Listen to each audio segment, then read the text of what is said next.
pekerjaan itu tidak pernah dikerjakan, tidak pernah dikenal oleh salah seorang pun daripada salaf kita, yaitu orang-orang yang terdahulu, baik itu para sahabat ataupun para tabi'in ataupun para tabi'ut tabi'in. Kemudian bid'ah selanjutnya adalah mengkhususkan menyembelih pada bulan Rajab.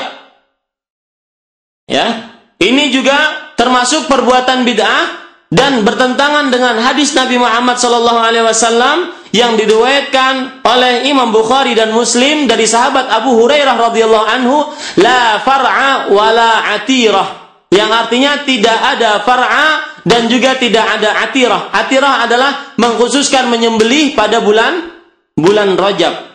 Oleh sebab itu para ikhwah sekalian, tidak boleh kita mengkhususkan, ingat perkataan ana, mengkhususkan menyembelih pada bulan Rajab.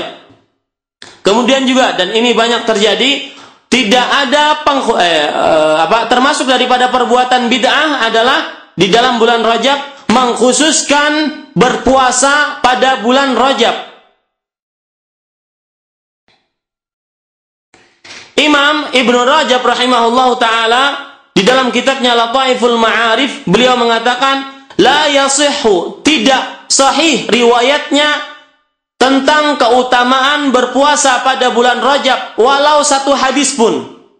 La annin Nabi sallallahu alaihi wasallam wala sahabatihi radhiyallahu anhum ajmain. Tidak ada riwayatnya, baik itu dari Nabi Muhammad sallallahu alaihi wasallam ataupun dari para sahabatnya Nabi Muhammad sallallahu alaihi wasallam radhiyallahu anhum ajmain. Dan kemudian di sini ada faedah para ikhwah sekalian. Ada hadis yang diriwayatkan oleh Imam Ibnu Majah. Tadi kita katakan apa termasuk bid'ah adalah mengkhususkan berpuasa pada bulan Rajab. Tetapi di sini ada faedah dan ada peringatan, ada tanbih. Perhatikan. Diriwayatkan dari hadis dari Imam Ibnu Majah dari hadis Abdullah bin Abbas radhiyallahu anhuma bahwasanya Nabi Muhammad sallallahu alaihi wasallam melarang orang untuk berpuasa pada bulan Rajab. Ya, untuk berpuasa pada bulan Rajab. Hadis ini tidak sahih. Sedangkan perkataan kita tadi apa? Termasuk perbuatan bid'ah adalah berpuasa pada bulan Rajab. Di sana ada hadis Nabi tetapi tidak sahih. Ya, tidak sahih. Oleh sebab itu, ya, berpuasa pada bulan Rajab tidak mengapa kalau seandainya puasa tersebut merupakan kebiasaan dia.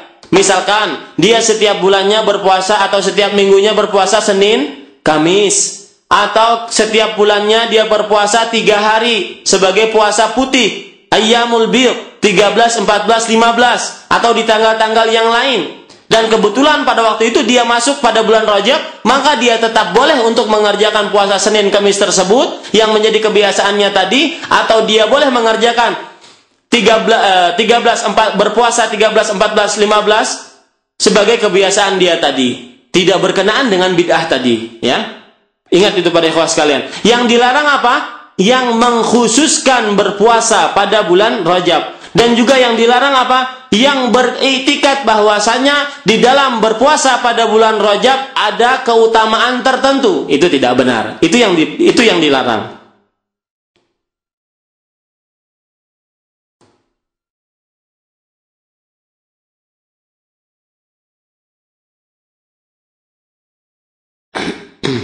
Dan kalau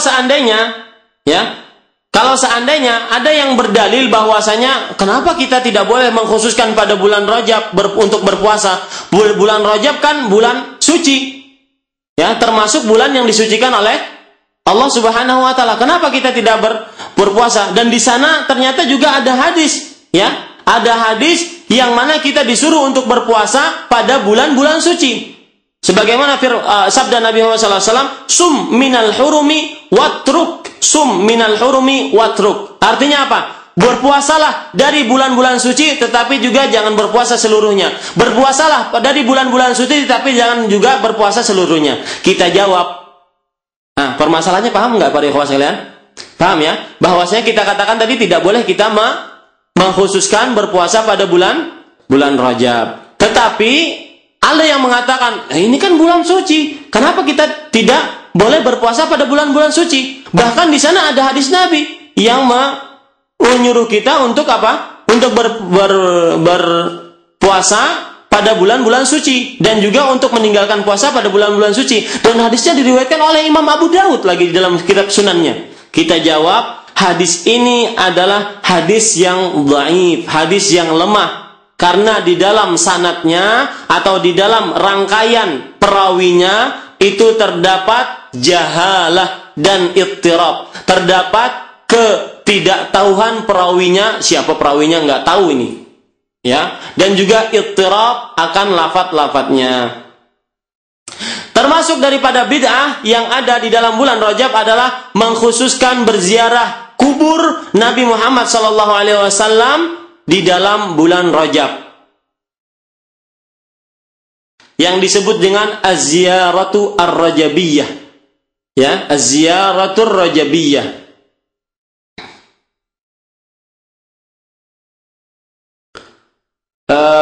Karena ini berkenaan dengan ziarah kubur Nabi Muhammad SAW, maka kami ingin mengingatkan sedikit kepada para ikhwah dan kepada kaum muslimin dimanapun Anda berada, bahwasanya bersusah-susah payah di dalam beribadah tidak boleh kita kerjakan dan haram hukumnya kecuali ketiga tempat: ke Masjidil Haram, Masjidun Nabawi, dan Masjidil Aqsa. Ingat perkataan ana, bersusah payah di dalam rangka beribadah, ya, di dalam rangka beribadah tidak boleh kita kerjakan dan haram hukumnya kita mengerjakan kecuali ketiga tempat. Kemana?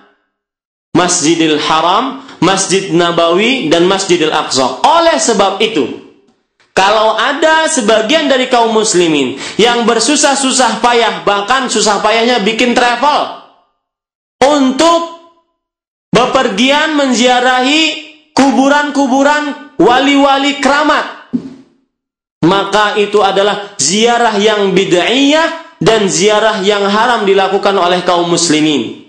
Kenapa? Karena Rasulullah SAW bersabda, la tushaddur rihal illa thalathati masajid. Ya, illa li thalathati masajid. Tidak boleh kita bersusah-susah payah, bercapek-capek dalam rangka mengerjakan suatu perjalanan ibadah kecuali ketiga tempat.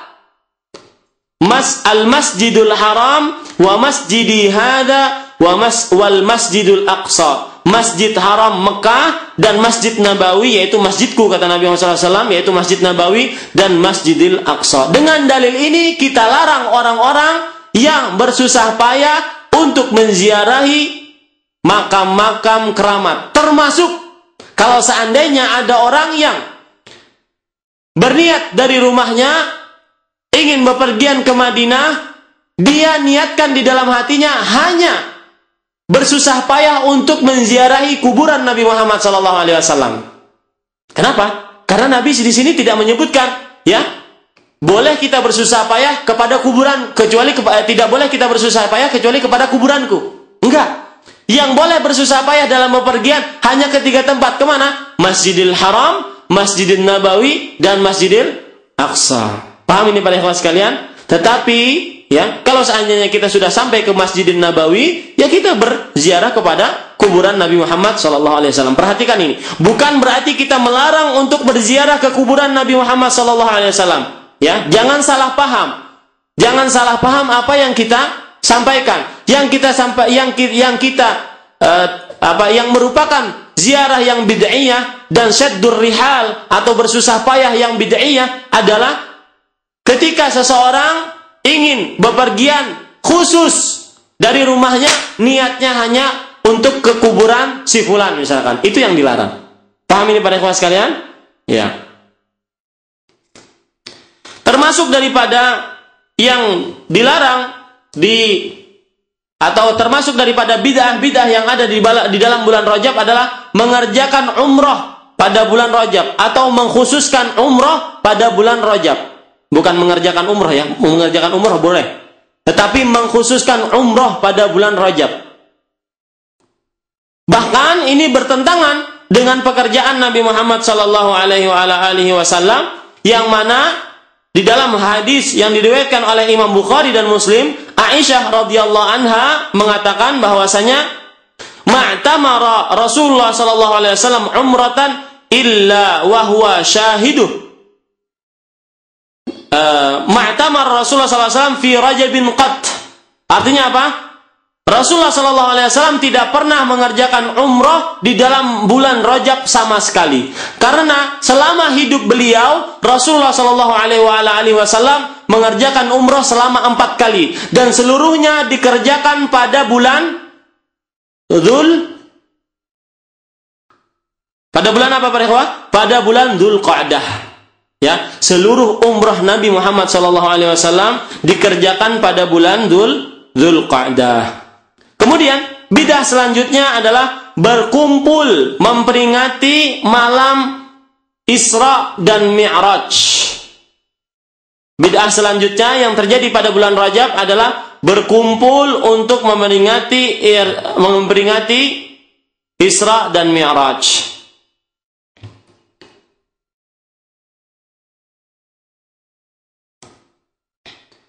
Syekh Abdul Aziz bin Baz rahimahullah mengatakan, walau thabata ta'inuha lam yajuz lil muslimin. Artinya kata beliau, kalau seandainya telah tetap bahwasanya Nabi Muhammad SAW Isra pada malam 27 Rajab, maka tidak boleh bagi kaum muslimin secara keseluruhan an yakhussuha bi syai'in minal ibadat. Untuk mengkhususkan pada malam 27 Rajab pada bulan Ramadan, mengkhususkan beribadah di dalamnya dengan ibadah yang khusus. Falam yajuz lahum an yahtafilu biha. Dan tidak boleh bagi mereka untuk berkumpul karena memperingati akan Isra Mi'raj tersebut. Kenapa? Ini jawabannya, ya. Kaum muslimin dimanapun Anda berada, ini jawabannya. Kenapa kita melarang untuk berkumpul dan kenapa kita melarang untuk beribadah dengan ibadah yang khusus pada malam 27 Rajab, yang mana mereka mengira adalah malam Lailatul Isra dan Mi'raj. Nanti kita akan sebutkan ternyata para ahli sejarah, para ahli hadis belum sepakat akan kejadian Isra dan Mi'raj pada tanggal 27 Rajab. Kenapa tidak boleh? Li'anna an-nabiyya sallallahu alaihi wa ala alihi wasallam radhiyallahu anhu wa ashabuhu radhiyallahu anhum, karena Nabi Muhammad sallallahu alaihi wasallam dan para sahabatnya radhiyallahu anhum lam yahtafilu biha, tidak pernah mengerjakannya, tidak pernah berkumpulnya.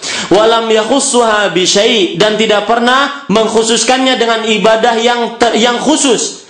Walau syai'un min dzalika, meskipun sedikit saja, la'urifa wa wastuhira wa lanaqalahu sahabatu radhiyallahu anhum ilaina. Kalau seandainya ada kekhususan dan ada di zaman Nabi pernah berkumpul pada malam Isra dan Mi'raj, padahal Nabi Muhammad SAW berisra dan Mi'raj, itu nanti kita akan sebutkan apa riwayat yang sahih, ya, kapan terjadinya Isra dan Mi'raj, maksudnya kapan bulannya, kapan terjadinya, sedangkan hari dan tanggalnya itu masih diperselisihkan. Kalau seandainya itu benar terjadi, ya, pada bulan sekian, maka Nabi Muhammad SAW pada waktu itu masih hidup, banyak, ya, umur beliau masih panjang. Karena menurut riwayat yang sahih bahwasanya kejadian Isra dan Mi'raj sebelum hijrah ke kota Madinah. Itu menurut riwayat yang sahih, ya. Sedangkan setelah hijrah Nabi hidup berapa tahun? Para ikhwan, hidup berapa tahun? 11 tahun, ya. Dan selama 11 tahun itu Nabi Muhammad SAW dan para sahabatnya tidak pernah dinukilkan kepada kita memperingati walau sedikit pun akan peringatan Isra dan Mi'raj. Dan kalau seandainya kita melihat para ikhwan sekalian, ya, orang-orang yang berkumpul pada waktu Isra dan Mi'raj. Isra dan Mi'raj apa sih isinya? Nanti kita akan sebutkan. Isra dan Mi'raj, salah satu isi yang terbesar adalah apa? Kewajiban untuk mengerjakan sholat 5 waktu. Kalau kita lihat yang hadir tersebut, ada orang yang tidak sholatnya bolong-bolong, atau kadang-kadang orang yang sholatnya tidak pernah sama sekali kecuali hari Jumat. Ada yang sholatnya tidak pernah berjamaah, ya. Tetapi ketika berkumpul untuk memperingati hari Isra dan Mi'raj, mereka berkumpul. Ini adalah sesuatu yang bertentangan. Dia memperingati akan peringatan sholat, dia sendiri tidak sholat.